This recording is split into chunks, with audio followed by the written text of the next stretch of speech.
10'a böldükdə qalıqda 3 alınan həmin bu verilmiş ədəd 9'a qalxsız bölünərsə, A çıxı B fərqini tapın. Demək, hansı ədəd verilib bizə?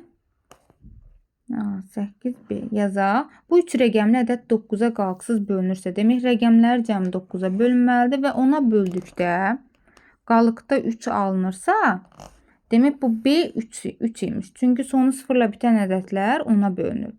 Demək, A məlum deyil. İkinci rəqəm 8, üçüncü 3'dür. İndi 3'ə bölünmə əlamətini tətbiq eləməliyik. Rəqəmlər cəmi 3'ə bölünən ədədlər 3'ə bölünür. A üstəgəl 8, üstəgəl 3. A üstəgəl 11. Demək, A'nın yerinə hansı rəqəmi yazsaq 3'ə qalxsız bölünər? A çıx B fərqini soruşur bizdən. A'nın yerinə yazarıq 7. A 7'dir, B 3'ə bərabərdir. A çıx B fərqini soruşur. 7 çıx 3 bərabərdir 4.